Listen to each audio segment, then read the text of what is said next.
কালকে ঈদুজ্জোহা এবং একটা বিশিষ্ট সংখ্যালঘু অংশে গোটা এক মাস তারা সংযম হিসেবে এটা পালন করেছে। এইটুকু খুশি, পরস্পর মিলন এবং ভ্রাতৃত্ব সুসম্পর্কে এই ঈদের দিনে আমরা সকলকে শুভেচ্ছা এবং অভিনন্দন জানাচ্ছি এবং পরস্পর ভ্রাতৃত্ব এবং বন্ধুত্বপূর্ণ সম্পর্কটা আরও সুদৃঢ় হোক, আরও মজবুত হোক। যদিও সংখ্যালঘু অংশের মানুষ শাসক দলের কারণে, তাদের নীতির কারণে গোটা দেশেই নানা দিক থেকে তারা সন্ত্রস্ত এবং একটা ভীতির পরিবেশ দেশে চলছে। এটার বিরুদ্ধে যাতে এই ঐক্য এবং বিভেদের বিরুদ্ধে সকলের শক্তিটাকে সংহত করা যায়, এটা আহ্বান জানাচ্ছি। শুভেচ্ছা অভিনন্দন দিল এই অংশের যারা তাদের। এখানে আলোচনা হয়েছে, আমি একটু বলবো যেটা আপনাদের মনে আছে কি 88 থেকে 93 নিয়ম নীতি তোয়াক্কা না করে প্রায় 28,000-এর মতো যাদেরকে নিয়োগ করেছিল, একেবারে কোনো কাগজপত্র কিচ্ছু নেই। আমি যে একটা ডিপার্টমেন্টের কথা আমি পরিষ্কার করি, যে ডিপার্টমেন্টের সঙ্গে আমি যুক্ত ছিলাম, পঞ্চায়েত ডিপার্টমেন্টে নিযুক্তি পেয়েছে, কোনো রেকর্ড নেই, কিচ্ছু নেই। এদেরকে রেগুলার করার জন্য যখন বিধানসভায় আসবো, তাদেরকে রেগুলার করা সামান্যতম পদ্ধতিরও তখন মানা হয়নি। এবং বামফ্রন্ট সরকার তখন আলোচনা করে 2008 সালে একটা সিদ্ধান্ত নিয়েছিলেন যে 10 বছর যাদের হয়েছে তারা যেই পর্যায়ে হোক তাদেরকে নিয়মিত বেতন দেওয়া হবে। তার জন্য ডিপার্টমেন্টগুলো সিঙ্গেল যার যার নামের মানে এগেইনস্টে ফাইল পাঠানোর দরকার নেই। এটা একটা নীতি নির্দেশিকা হিসেবে অর্থ দপ্তর থেকে একটা সার্কুলার দিয়ে দেওয়া হয়েছে এবং প্রশাসনিক নির্দেশও সেভাবে জারি হয়েছে। সেই অনুযায়ী ঠিকঠাক সব কাজ চলছে।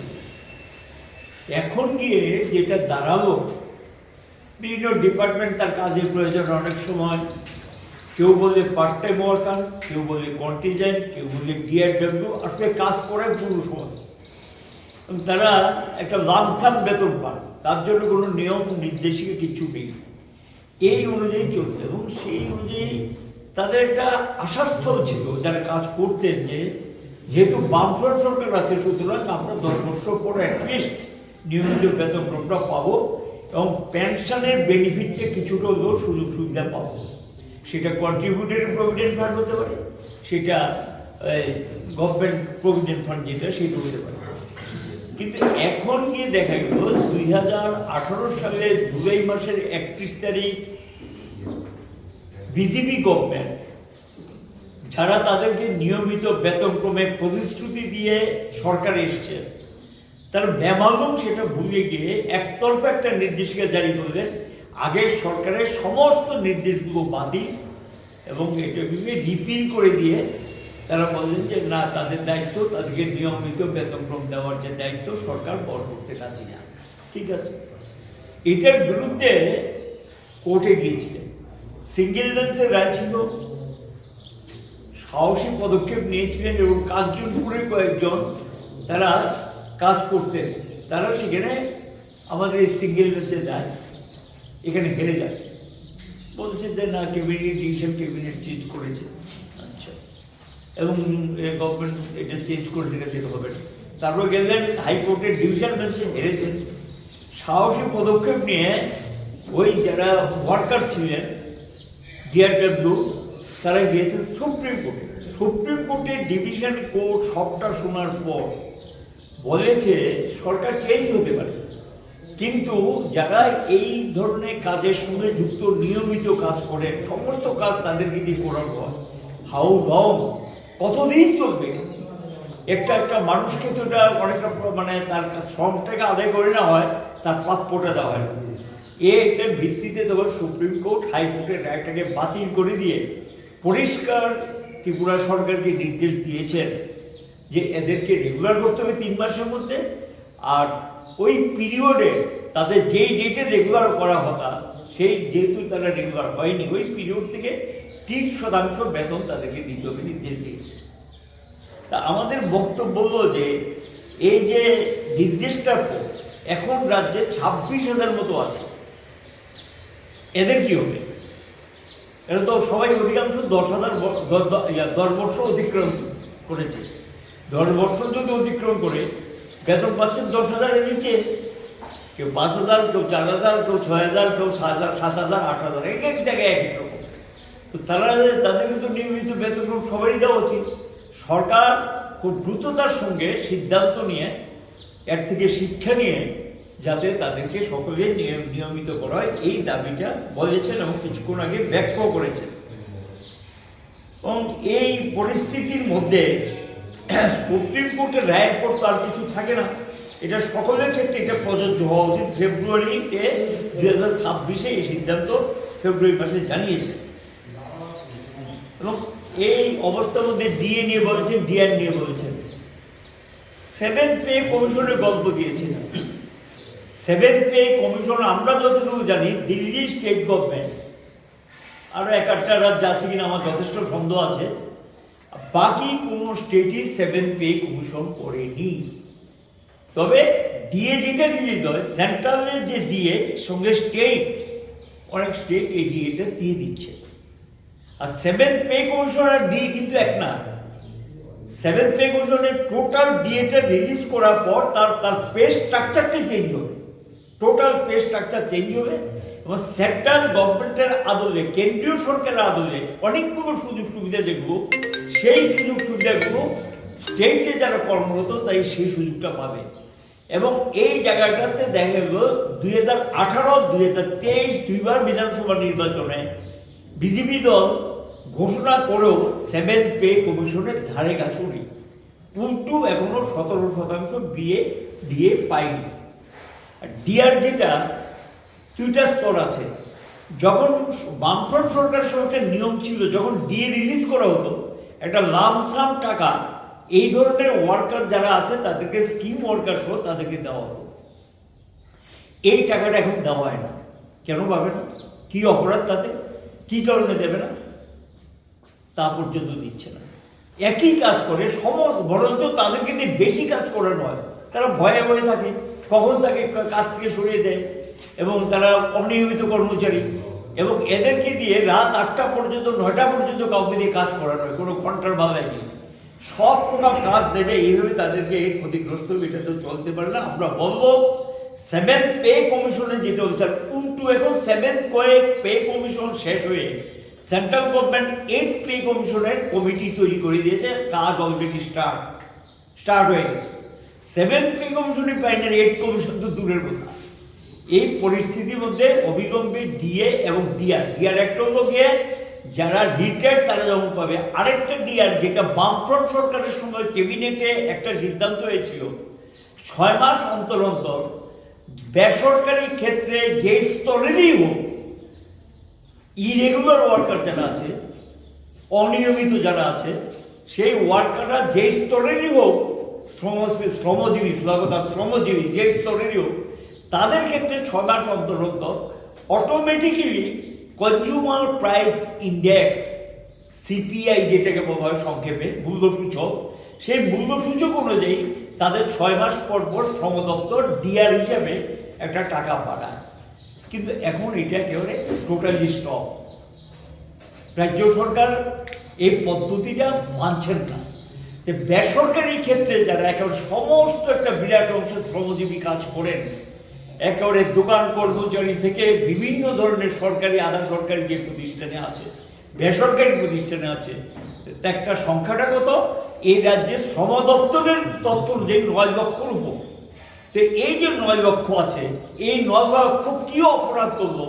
জিনিসপত্রের দাম বাড়ছে, সিপিআই অনুযায়ী অন্যান্য রাজ্যে ডিআর বাড়ে, আর এই রাজ্যে দেখা যায় সেটা বাড়ে না। আমরা এটার প্রতিবাদী এই বিধানসভা অভিযান আমরা করছি। শুভেচ্ছা জানাচ্ছি আপনাদের। যে কারণে এখানে আমরা আসবার জন্য অনুরোধ জানিয়েছিলাম, আপনারা জানেন সবাই যে আমাদের রাজ্যে 2018 সালে বিজেপি সরকারে আসার আগে ত্রিপুরা রাজ্যের অস্থায়ী অনিয়মিত বিভিন্ন স্তরের যে কর্মীরা আছেন সেই কর্মীদের স্থায়ী করা এবং তাদেরকে নিয়মিত বেতন দেবার কথা প্রতিশ্রুতি তারা দিয়েছিলেন। এবং 2018 সালের পরও বিভিন্ন সময়ে তারা তাদের সেই কথা পুনরুচ্চারণ করেন। আমরা অবাক বিস্ময়ে লক্ষ্য করলাম যে বামফ্রন্ট সরকারের সময় যে নিয়ম ছিল যে অনিয়মিত কর্মচারীরা তাদের একটা নির্দিষ্ট সময় পার হলে পর নিয়মিত করানোর জন্যে তাদের ব্যক্তিগত কোনো আবেদনের দরকার নেই।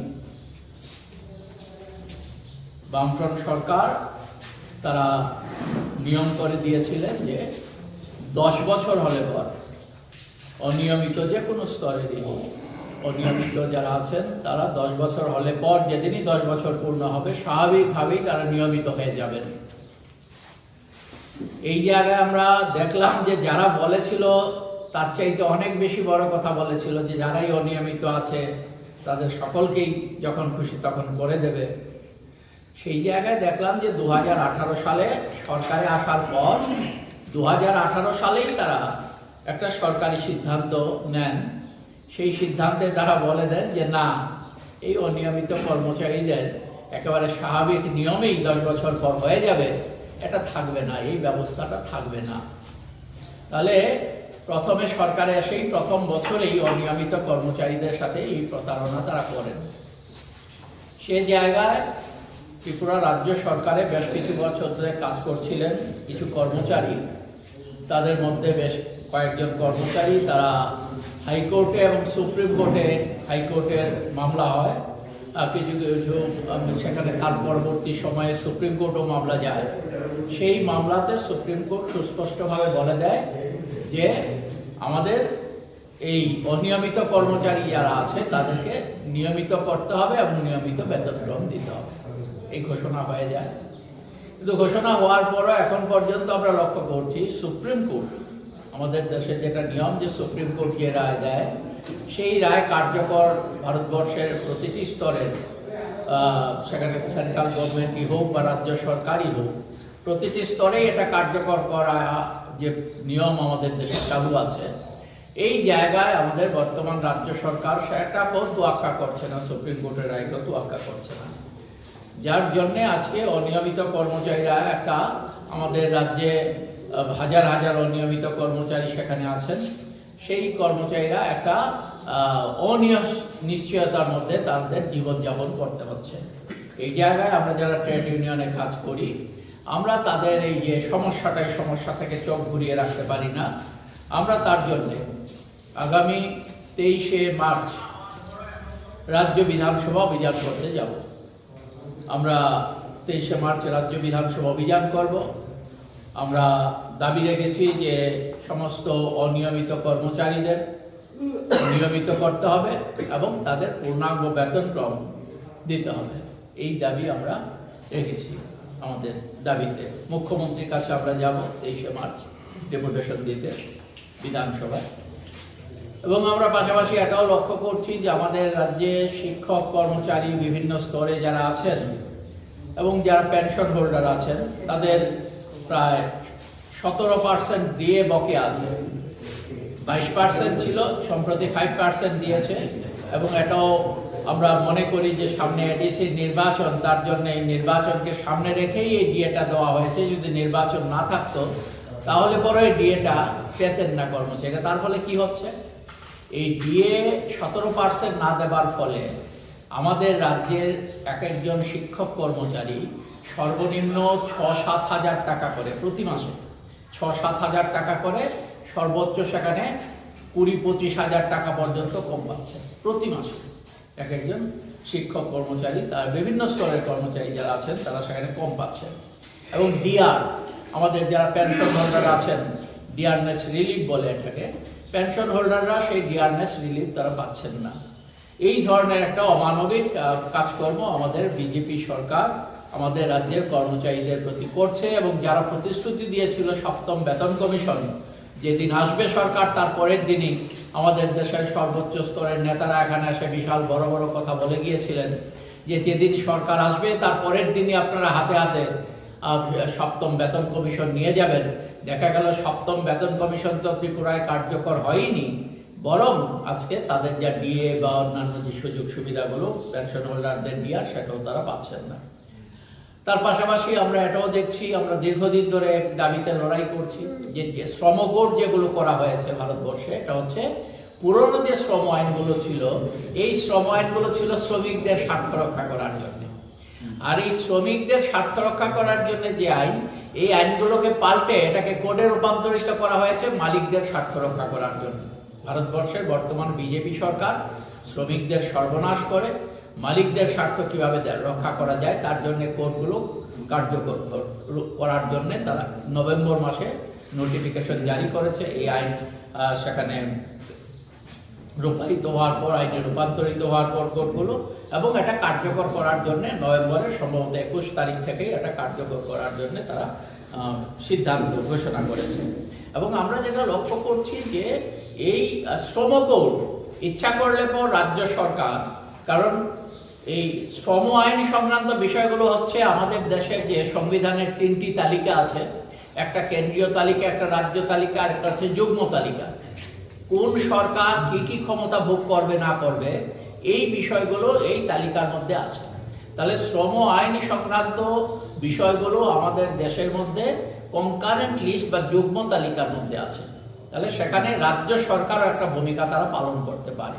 তাহলে এই জায়গাটার মধ্যে আমরা দেখছি যে আমাদের ত্রিপুরা সরকার যদি ইচ্ছে করে তাহলে এই জায়গায় শ্রম কোডগুলো কার্যকর না করেও তারা শ্রমিকদের স্বার্থ, যদি সত্যিই তারা শ্রমিকদের স্বার্থ রক্ষা করতে চায়, তারা শ্রম কোড না করেও এখানে এই যে নতুন কোডগুলো পাস হয়েছে তার সংশোধনী এনে এগুলো করতে পারে। যেটা আমরা দেখছি আমাদের দেশের অন্যতম একটা রাজ্য কেরালা, সেখানকার সরকার, কেরালার সরকার তারা সিদ্ধান্ত নিয়েছে এই শ্রম কোড তারা কেরালায় কার্যকর করবে না, এবং কেরালায় তার জন্যে তারা শ্রম কোডের মধ্যে সংশোধনী এনেছে, যার ফলে এই যে শ্রমিকদের সর্বনাশ করার জন্য যে ধারাগুলো আছে সেই ধারাগুলো বাতিল করে দিয়ে মালিকদের স্বার্থ রক্ষার জন্য কোনো ভূমিকা কেরালায় সেখানে থাকবে না। শ্রমিকদের স্বার্থ রক্ষা করার জন্য কেরালা সরকার কাজ করবে। এবং তার পাশাপাশি আমরা এই দাবিটাও রাখছি, সেটা হচ্ছে যে আমাদের রাজ্যে স্কিম ওয়ার্কার যারা আছেন, বিশেষ করে প্রকল্প কর্মীরা আছেন, প্রায় 40,000-এর এদিক সেদিক প্রকল্প কর্মী, আমাদের 40 থেকে 50,000 হয়ে যাবে প্রকল্প কর্মীরা আছেন, মিড ডে মিলে আছেন, অঙ্গনওয়াড়িতে আছেন, আশাতে আছেন, এছাড়াও বিভিন্ন প্রকল্প আছে আমাদের রাজ্যে।